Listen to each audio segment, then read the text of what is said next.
সোমবার বিশ্ব অলিম্পিক দিবস উপলক্ষে রাজধানীর রবীন্দ্র ভবনের সামনে থেকে এক বর্ণাঢ্য র্যালি বের করা হয়েছে।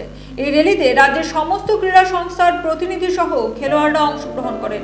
শহরের বিভিন্ন পথ পরিক্রমা করে এই র্যালিতে খোদ উপস্থিত ছিলেন ক্রীড়ামন্ত্রী টিঙ্কু রায়, সঙ্গে ছিলেন রাজ্যের অলিম্পিক সংস্থার অ্যাডভাইজারি কমিটির চেয়ারম্যান রতন সাহা, ক্রীড়া দপ্তরের অধিকর্তা সত্যব্রত নাথ, পদ্মশ্রী অলিম্পিয়ান দীপা কর্মকার, রাজ্য ক্রীড়া পর্ষদের সচিব সুকান্ত ঘোষ সহ অন্যান্যরা।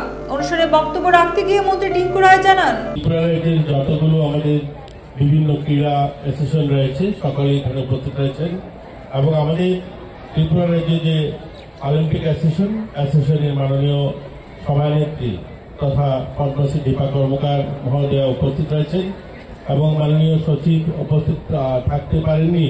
উনি বিশেষ ওনার পারিবারিক কারণে উনি আসেননি এবং রয়েছেন আমাদের অলিম্পিক অ্যাসোসিয়েশনের অ্যাডভাইজারি কমিটির চেয়ারম্যান রতন সাহা মহোদয়, রয়েছেন স্পোর্টস কাউন্সিলের সচিব মাননীয় সুকান্ত ঘোষ সহ অন্যান্য আমাদের অধিকর্তা সহ অন্যান্য যারা উপস্থিত হয়েছে সকলের কাছে একটাই আহ্বান থাকবে, আমরা আমাদের এই ক্রীড়াকে অর্থাৎ আমাদের খেলাধুলাকে যেন আরো শক্তিশালী করতে পারি, আরো আমাদের মধ্যে একটা মেলবন্ধন তৈরি হয়, আমাদের মধ্যে একাত্মতা তৈরি হয়, আমাদের যে অ্যাসোসিয়েশনগুলো রয়েছে সেগুলোকে যেন আমরা একত্রিত করে আমরা আমাদের ছেলেমেয়ে যারা খেলোয়াড়রা রয়েছে তাদেরকে অলিম্পিক পর্যন্ত পৌঁছাতে পারি। তার জন্য আমরা এই বিশেষ দিনে যেন আমরা সংকল্প নিই।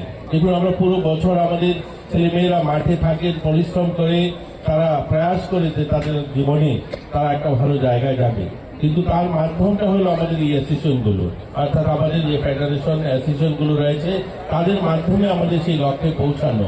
আমরা যারা রয়েছে নেতৃত্বে, আমাদের মধ্যে যদি মেলবন্ধন থাকে, আমাদের মধ্যে যদি ইউনিটি থাকে, আমরা যদি সকালে মিলে আমাদের সকলকে একত্রিত করে আমরা কাজ করতে পারি, তাহলে আমাদের ছেলেমেয়েরা ভালো রেজাল্ট করতে পারবে।